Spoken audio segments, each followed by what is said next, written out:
여러분 이게 뭐 같이 보이세요? 여러분 이거는 쉽게 말해서 힌트? 제가 뭔가 작품을 만든 게 아니라 그냥 요 물체 자체가 뭘까요? 맞아요, 정답. 여러분 찰흙입니다.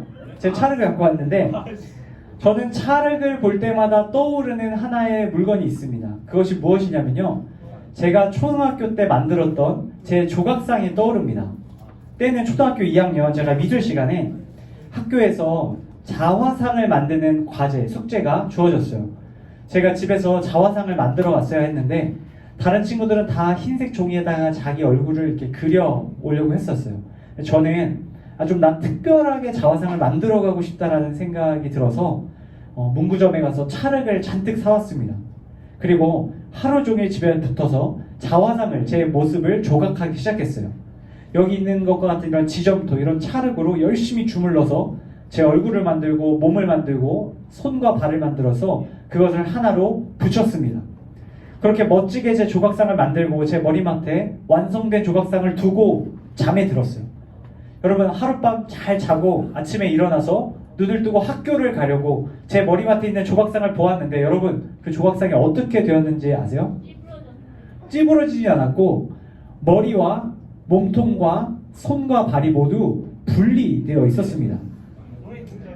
제가 잘 몰랐는데 조각을 할 때는 그 안에 뼈대를 잘 이렇게 철사 같은 걸로 만들어서 고정을 시켜야 했더라고요. 근데 제가 어렸으니까 그런 걸 모르고 그냥 한데 뭉쳐서 만들면 그것이 유지될 것이라고 생각했던 겁니다. 여러분 그렇게 만들어진 제 조각상이 완전히 손과 발과 얼굴이 분해가 돼가지고 도저히 가져갈 수 없는 상태가 되었습니다. 여러분 그래도 과제니까 뭔가 가져가기는 해야 되잖아요. 그래서 제가 그 부위 중에 뭘 갖고 갔을까요? 그래도 자화상이니까 얼굴을 가져왔어요. 여러분 제가 3D로 된 그 얼굴, 제 얼굴 한 요만한 사이즈였던 것 같아요. 이 얼굴을 들고 학교에 딱 갔는데 친구들이 얼마나 놀렸는지 너무 기괴하다고, 저게 뭐냐고 애들이 막 손가락질하고 놀렸던 기억이 있습니다. 여러분 찰흙은 시간이 지나면 갈라지는 것이 당연합니다. 서로 꼭 붙어 있었던 것도 시간이 지나고 그 찰기가 사라지기 시작하면 쩍쩍 갈라지기 시작하는 것이죠. 지금 여러분 앞에 있는 이 찰흙도 제가 오늘 아침에 열심히 뭉쳤지만 이것이 다음 주가 되면 갈라지고 분리될 것입니다. 여러분 오늘 우리가 함께 나눌 성경의 이야기 속에도 이처럼 뭉쳐 있었던 것이 분리되었던, 갈라지게 되었던 사람들의 이야기가 등장합니다. 오늘 그 말씀 11절 말씀으로 시작되는데 우리 같이 한번 본문의 말씀을 읽도록 하겠습니다. 우리 11절 말씀 한 목소리로 읽겠습니다. 시작. 내 형제들아 근로의 지편으로 너희에 대한 말이 내게 들리니 곧 너희 가운데 분쟁이 있다는 것이라. 여러분 오늘 말씀은 사도 바울 선생님께서 자신이 세운 고린도 교회에 있는 사람들에게 보낸 편지입니다. 바울은 고린도 교회를 세운 이후에 그 교회를 떠나서 전도 여행을 다니고 있었습니다. 그런데 전도 여행을 다니고 있던 도중에 어떤 사람들을 통해서 고린도 교회의 이야기를 바울이 듣게 됩니다. 그런데 고린도 교회에 대한 이야기가 좋은 이야기가 아니었어요. 오늘 본문 11절 말씀에 나오듯이 자신이 열심히 세워놓은 그 교회에 갈라짐이 일어나고 있었다라는 소식을 듣게 되었던 것이죠. 여러분 고린도 교회 성도들은 분쟁의 특별한 형태를 겪고 있었습니다. 다시 말해서 어떠한 특정한 이유로 서로 갈라지고 있었다는 거예요. 서로 편을 나눠서 싸우고 있었던 겁니다. 여러분 혹시 영화나 드라마에서 패싸움을 하는 장면을 혹시 본 적이 있으신가요? 제가 중고등학교 다니던 시절만 해도 패싸움이라던 것이 굉장히 많았습니다. 여러분 요즘 패싸움 있어요? 없어요. 거의 없죠. 패싸움, 지율 혹시 패싸움 봤어요? 고개를 이렇게 하는 것 같아서. 패싸움 본 적 없죠? 혹시 한 적 있어요? 없죠. 네. 여러분 패싸움 요즘은 많이 없는 것 같은데 제가 학교 다니던 시절에 여러분처럼 중고등학교를 다니던 시절에 패싸움이 굉장히 주기적으로 있었어요. 각 학교에 짱들, 이제 최고로 잘 싸우는 친구들이 이제 자기 친구들 패거리를 모아서 자신이 마음에 들어하지 않는 다른 학교로 쳐들어가서 싸우는 그런 문화가 있었어요. 여러분 저는 무서워서 이제 구경도 안 갔는데 그런 일들이 많이 있었다는 것을 보았어요. 여러분 지금 성경 속에 있는 고린도 교회 성도들도 바로 이와 같은 패싸움을 벌이고 있는 겁니다. 오늘 본문 12절 말씀에 보면 어떠한 그룹으로 패가 나뉘어졌는지 나오는데 우리 같이 한번 다시 12절 말씀을 읽도록 하겠습니다. 시작. 내가 이것을 말하거니와 너희가 각각 이르되 나는 바울에게, 나는 아볼로에게, 나는 게바에게, 나는 그리스도에게 속한 자라 한다는 것이니. 여러분, 지금 고린도 교회 성도들이 패싸움이 났는데 그 패의 이름을 들어보니까 무슨 이름이 달려있냐면요, 바울, 아볼로, 게바, 그리스도. 여러분, 여기 나오는 인물들, 마지막에 그리스도, 이 예수님을 제외하고 나머지 사람들이 어떤 사람인지 아세요? 바울, 아볼로, 게바. 여러분, 이 사람들은 고린도 교회 성도들이 좋아하던 고린도 교회 목회자들이었어요. 지도자들이었던 거예요. 여러분, 우리 교회에도 목사님들이 많이 계시죠? 여러분, 목사님들 이름 뭐 어떤 분들 아세요? 뭐 말해보세요. 이재훈 목사님. 또 우리 강동원들께 목사님들 뭐 성함. 안사벌 목사님, 이비호 목사님, 김성 목사님은 저기 가셨고, 신여민 목사님도 가셨고, 지금 계신 분들, 여러분들 목사님들은 잘 모르시네요. 이준호 목사님, 그렇죠, 이준호 목사님. 그리고 또 이찬우 목사님. 아, 좋아요. 다 나왔나요? 다 나왔죠. 여러분, 목사님들이 이렇게 여럿 있는데 지금 성경에 나오는 이 이름들이 바로 그런 인물들이었던 거예요. 고린도 교회 바울 목사님, 아볼로 목사님, 게바 목사님. 여러분, 사람들은 지금 목사님들을 그룹으로 나눠서 지금 갈등을 벌이고 있는 거예요. 여러분, 제가 최근에 얼마 전에, 지난주부터 지금 교회에서 바자회가 진행되고 있잖아요. 바자회를 B 공동체 주관, C 공동체 주관, A 공동체 주관으로 막 바자회를 하고 있어요. 그런데 제가 들어보니까 각 공동체 간에 패싸움은 아닌데 서로의 어떤 경쟁심이 좀 있다라고 들었습니다. 우리가 정말 음식 맛있게 할 거야, 우리가 정말 좋은 물건 팔 거야, 막 이런 선의의 경쟁들이 일어나고 있다라는 것을 들었습니다. 여러분, 이렇게 좋은 의미로 서로 경쟁하며 좋은 결과물들을 만들어내는 것은 좋은 일입니다. 그런데요, 오늘 성경에 나온 이 사람들은 쓸데없는 것을 가지고 팔을 나눠서 싸우고 있는 겁니다. 여러분, 지금 고린도 교회 성도들은 자신이 좋아하는 목회자, 지도자를 우리의 대장으로 삼고 다른 목회자들을 지지하는 사람들과 싸우고 있는 겁니다. 서로 비교하고 경쟁하고 어떠한 목회자가 더 훌륭한가를 이야기하고 있는 거예요. 제가 여러분에게 한 가지 질문합니다. 여러분, 혹시 유아 세례 받았다는 분들 한번 손 들어보시겠어요? 유아 세례 받았다. 네, 거의 대부분 받으셨어요. 자, 내려보세요. 자, 방금 손 드신 분들 중에 자기가 유아 세례를 어떤 목사님한테 받았는지 기억하는 사람 손 들어보세요. 들었어요, 엄마한테. 엄마한테 들었고. 자, 본인이 그 목사님을 잘 안다는 친구들만 손 들어보세요. 네, 몇 분 없죠? 네, 내려주세요. 여러분, 유아세례, 저도 유아세례를 누구한테 받나 생각해 보니까, 여러분, 신한교회 박주경 목사님이라고 혹시 아세요? 모르시죠? 저도 잘 몰라요. 저 잘 모르는 사람한테 세례를 받았더라고요. 여러분, 자신에게 세례를 준 사람이 누구인지가 그게 중요한 거는 사실 아닙니다. 여러분, 물론 개인적으로 중요할 수도 있죠. 내가 좋아하는 어떤 목사님한테 세례를 받았다는 건 특별한 의미가 있을 수 있어요. 그런데요, 그것이 서로 교회 안에서 다툴 만한 문제는 아니라는 거예요. 여러분, 중요한 것은 누가 세례를 주었느냐가 아니라 누구의 이름으로 세례를 받았냐는 거예요. 내가 예수님의 이름으로 세례를 받았는지 아니면 다른 어떤 신의 이름으로 세례를 받았는지, 그것이 중요한 것이죠.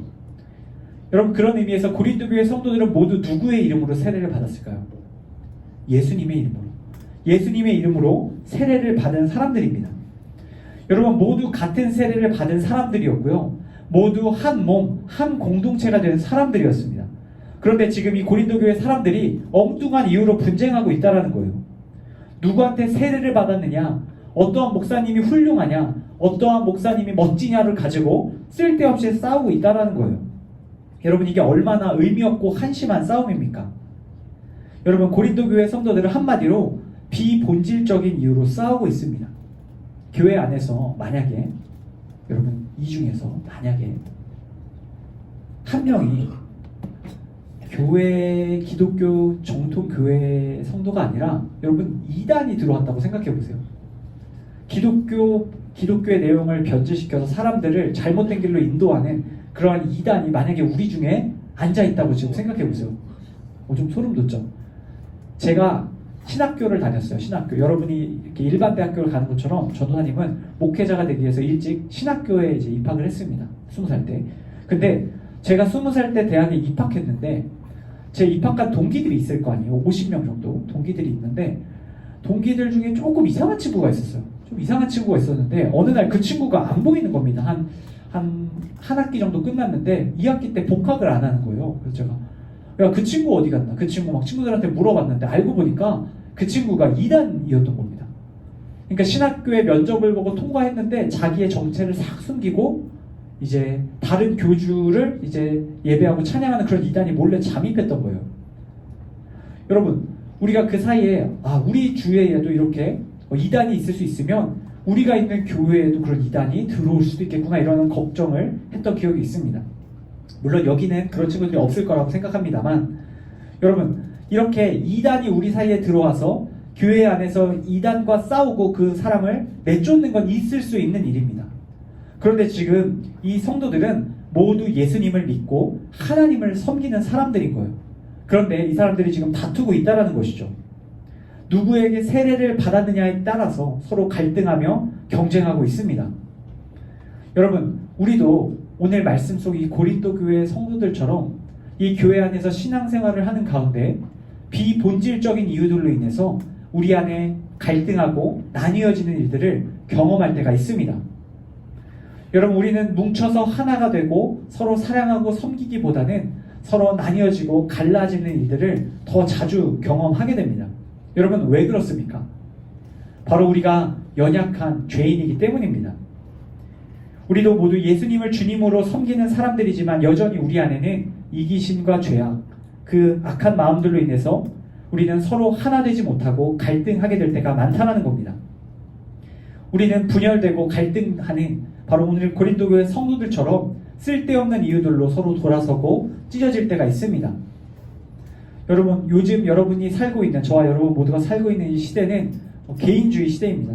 그 어느 때보다 개인의 자유를 존중하고 또 공동체를 이뤄 남을 돕고 섬기는 일에 그다지 매력을 느끼지 못하는 시대라고 생각합니다. 얼마 전에 꿈땅 친구가 꿈땅 전도사님에게 가서 이런 이야기를 했다라고 합니다. 나는, 그 학생이 우리 전도사님한테 뭐라 그랬냐면 나는 도저히 다른 사람을 도울 필요를 못 느끼겠어요. 초등학교 1학년 친구가 그렇게 이야기했다고 합니다. 나는 교회에서 다른 이웃을 사랑하고 섬기라고 이야기하는데 나는 도무지 다른 사람을 섬겨야 될 이유를 모르겠어요 라고 전도사님에게 이야기했다고 합니다. 여러분, 그 친구의 마음이, 속마음이 어쩌면 솔직한 우리의 마음일지도 모르겠다 생각합니다. 여러분, 우리도 다른 이들과 함께 지내며 다른 사람과 맞추고 사랑하고 섬기고 하나 되기를 힘쓰기보다는 어쩌면 각자 살아가며 서로 엮이지 않는 것을 더 편안하게 생각하는지도 모릅니다. 여러분, 가족의 형태 역시 마찬가지인 것 같아요. 요즘 대가족을 찾아보기가 쉽지가 않습니다. 핵가족을 넘어서 이제 1인 가구가 전체 인구의 비율의 33% 이상 되었다고 말합니다. 아마 여러분이 성인이 될 때면 그 비율이 더 높아지지 않을까 생각합니다. 함께 지내며 서로 맞춰가는 것보다, 서로 하나 되는 것보다 서로 분리되고 나뉘어서 따로따로 살아가는 것이 오히려 편하다라고 생각하는 시대입니다. 여러분, 제 가장 친한 친구가 한 명 있습니다. 굉장히 잘생긴 친구인데 이제 그 김용경이라는 친구가 있습니다. 그 친구가 어떤 친구냐면 저랑 같이 신학교를 다니던 전도사 친구였는데 이제 그 친구는 이제 전도사님을 하다가 그만두고 다른 일을 지금 열심히 하고 있습니다. 근데 그 친구가 아직 결혼을 못했어요. 굉장히 멋지고 잘생긴 친구인데 능력도 좋고 여러 훌륭한 친구인데 결혼을 못했습니다. 그래서 그 친구가 지금 부모님과 함께 살고 있는데 저를 만날 때마다 그런 이야기를 하는 거예요. 자기가 부모님과 함께 사는데 너무 힘들다는 거예요. 아침에 일어나도 눈치 보이고 밖에 나갔다도 눈치 보이고 맨날 눈치 보인다는 거예요. 너무 답답하고 같이 사는 것이 너무 괴롭다라는 이야기를 합니다. 여러분, 저도 그 이야기에 충분히 공감합니다. 여러분, 저도 결혼하기 전까지 이제 한 30살까지는 이제 가족들이랑 같이 살았는데 불편한 게 너무 많은 거예요. 서로 맞춰야 할 것이 많고 배려해야 할 것이 많고 한 가족을 이룬다는 것이 참 힘들다라는 생각을 가졌습니다. 여러분, 이와 같은 시대의 분위기 속에서 그리고 어떤 개인적인 그런 마음 속에서 우리는 하나 될 필요성을 느끼지 못하며 살아갑니다. 하나 되기가 힘들고 번거롭고 우리는 각자 살아가기가 더 좋아 보이는 이 세상 속에서 하나님께서는 우리에게 꼭 들어야 할 중요한 말씀 한 가지를 우리에게 들려주기를 원하십니다. 우리 1절 말씀인데요. 우리 다시 한번 한 목소리로 같이 한번 읽기 원합니다. 우리 10절 말씀 같이 한번 읽겠습니다. 우리 화면 한번 띄워주시고요. 10절 말씀이 있습니다. 시작. 형제들아, 내가 우리 주 예수 그리스도의 이름으로 너희를 권하노니 모두가 같은 말을 하고 너희 가운데 분쟁이 없이 같은 마음과 같은 뜻으로 온전히 합하라. 여러분, 오늘 사도 바울은 하나님의 마음을 고린도 교회 성도들에게 이렇게 전합니다. 너희가 모두 같은 말을 하고 너희 가운데 분쟁이 없이 같은 마음과 같은 뜻으로 온전히 합하라. 온전히 합하라. 이렇게 말하고 있는 것이죠. 여러분, 하나님께서는 고린도 교회 성도들이 현재 비본질적인 이유들로 교회 안에서 갈라지고 나뉘어지는 것이 옳지 않다라고 말씀합니다. 고린도 교회 성도들에게 너희가 온전히 합해야 하는 것이 바로 하나님께서 기뻐하시는 일이다 말씀하고 계신 것이죠. 더 나아가 그리스도의 몸된 교회는 서로 합함으로 말미암아 하나님의 영광을 돌리는 공동체가 되어야 한다라고 말합니다. 여러분, 고린도 교회 성도들이 하나가 되는 것이 어떻게 쉽겠습니까? 여러분 생각해 보세요. 사람마다 기호가 다르고 취향이 다릅니다. 뿐만 아니라 지금 오늘 말씀 속에 나온 고린도 교회 성도들도 여러분들처럼 각자 다른 배경에서 다른 상황 속에서 다른 여러 가지 조건 속에서 살아갔던 사람들입니다. 사는 것도 다르고 먹는 것도 다르고 해온 경험도 다릅니다. 다른 가치관을 가지고 살아가던 사람들이 같이 함께 모여 살아가는 것이 어려운 것이 당연하죠. 어쩌면 불가능에 가까워 보입니다. 그런데 하나님께서는 그럼에도 불구하고 바울을 통해 분명히 말씀합니다. 예수님으로 말미암아 세례를 받은 너희들은 온전히 합하여 하나가 되어야 한다라고 말씀하시는 것이죠. 여러분, 그것이 하나님께서 오늘 고린도 교회 성도들에게 바라신 모습입니다. 또한 하나님께서는 그 모습을 이곳에 있는 저와 여러분들에게도 말씀하고 계신 겁니다. 하나님께서는 오늘 이곳에 있는 저희가 서로 다른 환경과 생각과 경험과 가치관을 가지고 살아가는 우리가 온전히 합하기를 원하고 계십니다. 우리가 서로 비본질적인 이유들로 분쟁하는 것이 아니라 서로 하나 되기에 힘쓰며 사랑하고 섬김으로 한 공동체를 이뤄라 말씀하여 주십니다. 사랑하는 여러분, 우리도 이 교회 공동체 안에서 또 파워웨이브 안에서 또 여러분들이 속한 학교와 또 학원과 여러분이 속한 가정과 여러분이 속한 모든 공동체 가운데 서로 나뉘어지는 일들을 경험할 때가 있을 겁니다. 그러나 여러분 꼭 기억하시기 바랍니다. 하나님의 사람들은, 예수님을 믿는 사람들은 하나 되기에 힘쓰는 사람이어야 합니다. 더 나아가 우리는 우리 안에서 하나 되기에 힘쓸 뿐만 아니라 이 세상 가운데 예수님을 알지 못하는 이들에게 찾아가 나뉘어진 그들과 하나 되는 일을 감당해야 합니다. 하나님께서는 우리를 하나 되는 자들로 불러주셨습니다. 우리가 서로 뭉쳐야 예수님의 생명을 경험할 수 있다. 성경을 통해 분명히 이야기하고 계신 것이죠. 여러분, 말씀을 맺으며 제가 여러분에게 한 가지 권면합니다. 여러분, 우리가 그러면 어떻게 하나로 뭉칠 수 있습니까? 여러분, 뭉치면 갈라질 수밖에 없는 우리가 시간이 지나고 우리의 생각이 강해지면 강해질수록 서로 갈라질 수밖에 없는 그러한 연약한 죄인된 우리가 어떻게 하나로 뭉칠 수 있습니까?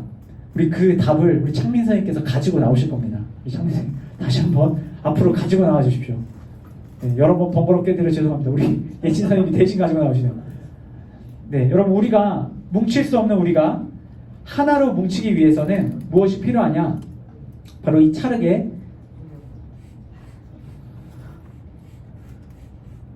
자, 제가 지금 뭘 공급하고 있는 걸까요? 자, 찰기를 공급했습니다. 여러분, 찰흙이 갈라지지 않기 위해서 필요한 것은 그 찰흙을 서로 붙들어주게 만드는 찰기입니다. 여러분, 제가 찰기를 검색해 보니까 과학적 용어로 이렇게 표현할 수 있더라고요. 점탄성. 점탄성이란 물체를 잡아당겼을 때, 어떤 이 물체를 찢으려고 잡아당겼을 때 그것이 늘어졌다가 다시 하나로 붙는, 서로를 붙들어 이 찰흙이 원자가 끊어지지 않게 유지하는 힘, 그것을 바로 점탄성이라고 합니다. 여러분, 이 찰흙이 말라서 갈라지지 않기 위해서는 반드시 찰기가 지속적으로 공급되어야 하는 것이죠. 여러분, 우리에게도, 우리 공동체 안에도, 또 여러분이 속한 가정과 또 학교와 일터 가운데에도 우리에게는 찰기가 필요합니다. 그 찰기를 성경은 우리에게 사랑의 영이신 성령이라고 소개하고 있습니다. 골로새서 3장 14절 말씀인데 제가 여러분들에게 읽어드립니다. 모든 것을 완성하고 온전하게 맺주는 띠인 성령을 골로새서는 이렇게 말합니다. 여러분, 골로새서 3장 14절 말씀은 성령, 바로 우리 가운데 거하시는 하나님의 영이 우리를 온전하게 매는 사랑의 띠가 된다라고 말씀해주고 계십니다. 여러분, 서로를 연결시켜주고 붙들어주는, 그래서 아무리 세상이 당기고 갈라지게 만들어도 갈라지지 않게끔 서로를 붙들어주는 그 사랑의 띠가 성령입니다. 여러분, 성령께서는 우리와 늘 함께 하시며 우리를 하나 되게 하십니다. 여러분, 성령이 우리 가운데 충만하다면, 우리 안에 그 영적인 찰기가 사라지지 않는다면 우리는 교회 공동체 안에서 어떠한 잡아당김과 어떠한 끊어짐을 경험하더라도 다시 붙게 될 것입니다. 여러분, 하나님께서는 바로 그 성령을 우리가 구하기를 원하십니다. 이곳에 계신 저와 여러분 모두가 일상 가운데 성령 하나님의 임재를 구할 수 있기를 바랍니다. 우리 눈에 보이진 않지만 분명히 우리 서로 가운데 역사하시는 성령 하나님을 여러분 구하십시오. 성령님, 내 안에 충만하게 임재하여 주시고 우리 공동체 가운데 충만하게 임재하여 주셔서 우리 공동체가 갈라지지 않게 하여 주시옵소서, 나뉘지 않게 하여 주시옵소서, 예수 그리스도의 한 몸을 이루게 하여 주시옵소서. 이렇게 기도할 수 있기를 바랍니다. 또한 여러분들 세상 가운데 나아가 갈라진 모든 영역 가운데 주님, 내가 성령으로 그 모든 것들을 하나 되게 하는 일을 감당하게 하여 주시옵소서 기도할 수 있는 여러분들 되길 바랍니다. 여러분, 하나 되게 하는 성령을 통해서 여러분의 가정이 하나가 될 것입니다. 하나 되게 하시는 성령으로 말미암아 여러분이 속한 교회 공동체가 하나가 될 것입니다. 여러분 가운데 거하시는 하나 되게 하시는 성령이 여러분 주위의 모든 관계를 하나 되게 하실 줄로 믿습니다. 바로 그 성령을 여러분 날마다 구하며 성령 안에서 한 몸을 이뤄가네 귀한 주님의 몸된 공동체 다 되기를 예수님의 이름으로 간절히 축복합니다.